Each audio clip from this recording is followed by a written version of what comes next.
Fenêtre sur l'emploi. On parle recrutement, on en parle avec Nicolas Mirail. Bonjour Nicolas. Bonjour Arnaud. Vous êtes vice-président sales, donc des ventes, puisque c'est une entreprise américaine, de iSIMS. iSIMS, exactement. Vous avez vu, je l'ai bien dit, c'est pas si Parfait. simple. 50 collaborateurs ici en France, 1100 aux États-Unis et dans le monde, éditeur de solutions d'acquisition de talents. Alors ça, c'est votre cœur de métier, mais vous êtes aussi venu nous raconter ce qui se passe entre ceux qui cherchent un emploi et qui ont quelques exigences et les entreprises qui, de toute évidence, en tout cas c'est l'analyse que vous faites, sont pas tout à fait prêtes à accepter toutes ces exigences, c'est-à-dire des jours de télétravail, c'est-à-dire voilà. Comment ça se passe? Ça crée quoi? Des tensions, des frictions? Oui, absolument. On est sur un marché aujourd'hui de véritables tensions entre des exigences des candidats, des futurs collaborateurs, qui, comme vous le disiez, que ce soit des entreprises, on va dire diverses, quelles que soient les industries, exigent du télétravail, exigent de la proximité, c'est d'actualité avec le prix du carburant. Donc beaucoup d'exigences qui ont grandi et des entreprises qui ont potentiellement du mal à s'adapter à ces nouvelles exigences et qui doivent simplement se réinventer. Mais c'est bizarre parce que c'est pas tout à fait ce qu'on nous raconte ici. Quand les entreprises viennent, on a l'impression que c'est le monde merveilleux, les salariés trouvent chaussures à leurs pieds, l'entreprise est tout à fait souple et flexible. C'est pas ça que vous nous racontez là. C'est plus compliqué que cela en fait. C'est un peu plus compliqué que ça, parce que le recrutement, on va dire post-Covid, post-pandémie, c'est pourquoi pas recruter avec des QR codes, du WhatsApp, du téléphone, du texto, être finalement quelque chose qui va pouvoir vous donner du travail, mais à la mode Doctolib. On prend un rendez-vous, on a un rendez-vous avec le recruteur, et dans les 10 minutes, potentiellement dans les prochaines heures, avoir son entretien. C'est ça que les candidats attendent. Et est-ce que les entreprises sont vraiment prêtes à ces challenges? La réponse est oui, théoriquement. En réalité, il y a quand même un décalage. Là, l'éditeur de solutions donc d'acquisition de talents, ça marche comment? Parce que l'idée, c'est quoi? Vous êtes dans les secteurs en tension, j'imagine, où les entreprises vous disent, moi, je n'arrive pas à recruter, je ne trouve pas la bonne méthode. Qu'est-ce qu'elle apporte, cette solution, justement pour... Vous parlez même du recrutement équitable, parce que c'est un peu ça l'esprit c'est de trouver que tout le monde soit gagnant-gagnant, finalement, dans le recrutement. Qu'est-ce que votre solution, elle apporte? Alors, la solution, elle va apporter une plateforme de bout en bout. Ce qui est intéressant aujourd'hui dans le marché du recrutement, c'est pas d'arriver avec une solution qui va faire une partie du job, mais c'est vraiment d'accompagner le candidat et ceux qui sont derrière, c'est-à-dire les recruteurs, les équipes de recrutement, de bout en bas. C'est-à-dire du site carrière, du site où on va finalement trouver l'annonce, jusqu'à finalement la réception du contrat. Et ça, c'est assez rare d'avoir des solutions qui vont vous accompagner tout au bout du process sans pour autant avoir des disparités dans l'approche. Commençons par la première étape. Le service RH s'est doté de votre solution, donc il va avoir accès à l'ensemble des job boards et un panel le plus complet possible d'annonces. C'est bien de ça dont il est question. Il va avoir accès à l'ensemble des postulants de l'ensemble des job boards, comme vous le dites, et puis avoir cette facilité de prise et d'engagement avec les candidats instantanément. Mais alors, attendez, là, vous leur faites faire une petite révolution à vos entreprises, parce que celles qui choisissent la solution, elles sont modernes, mais il y a toutes les autres qui disent, mais je ne vais pas m'amuser à recruter en WhatsApp, en SMS, c'est pas Doctolib, le recrutement, c'est de l'humain, il faut que je puisse les voir. Enfin, c'est finalement le recrutement du XXe siècle.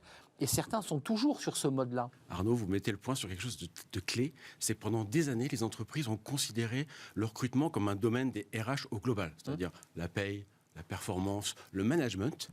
Et on s'aperçoit qu'aujourd'hui, le recrutement, en fait, c'est un vrai tout. Et cet outil qui va nous permettre finalement d'aller de bout en bout, eh ben, c'est pas du bricolage. C'est quelque chose qui doit être complet, qui doit être pris en main, et on doit maintenant faire avec. On ne peut pas faire autrement que de recruter avec justement cette nouvelle technologie. Comment vous recrutez aujourd'hui avec cette nouvelle technologie? Vous ne pouvez pas aller au cinéma en 3 clics. C'est évident que vous le faites. C'est évident que vous commandez en 3 clics. Pourquoi vous ne pourriez pas postuler en 3 clics? Mais donc, il faut surmonter ce que vous évoquez, espèce de blocage. Autant on le fait pour faire un achat, on le fait pour une place de cinéma, pour un voyage, on est capable de le faire et on le fait beaucoup.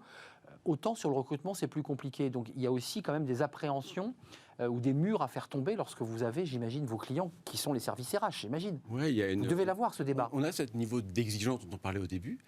Et ben, c'est effectivement des murs à faire tomber côté recrutement parce qu'on est dans nos précarés, on a du mal à sortir de notre zone de confort. Or, les candidats, ils avancent. Donc, on doit se mettre au niveau. Et c'est un peu l'inverse, c'est-à-dire qu'avant, les entreprises avaient leur statut et les candidats se mettaient au niveau des entreprises. Et là, on voit une tendance inverse, c'est aux entreprises de se mettre au niveau des exigences du candidat. C'est en ce sens-là que c'est une petite révolution du monde du travail. On a le sentiment quand même que les salariés, doucement, les collaborateurs, les candidats, dans certains secteurs pour le moins, commencent à prendre la main et ne se laisse plus, je dirais, exiger des choses de l'entreprise, parce que c'est un rapport de force finalement, hein, une relation de recrutement, c'est un face-à-face et un rapport de force. Vous avez le sentiment que le rapport de force s'est inversé ? Oui. On a le sentiment que les candidats, que ce soit qualifiés ou parfois non qualifiés, ont des exigences comme, moi ce que je veux c'est avoir une entreprise qui a une vision, un leadership. Je veux qu'on me fasse confiance.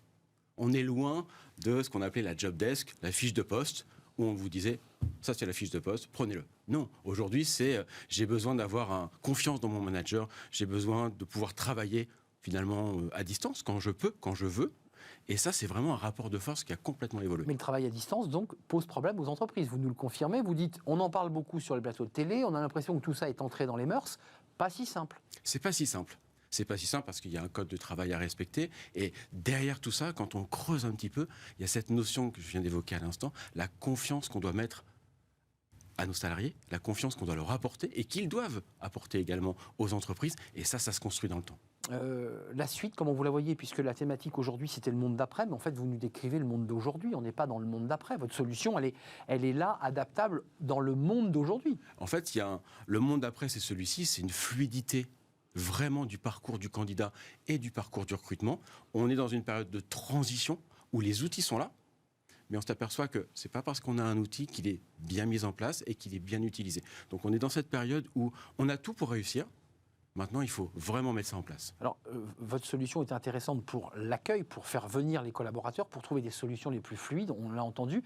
Est-ce que vous allez jusqu'à l'offboarding, c'est-à-dire le moment où le collaborateur va partir, qui est une étape décisive, essentielle, il ne faut pas rater ce moment, tant pour l'entreprise que pour le salarié d'ailleurs.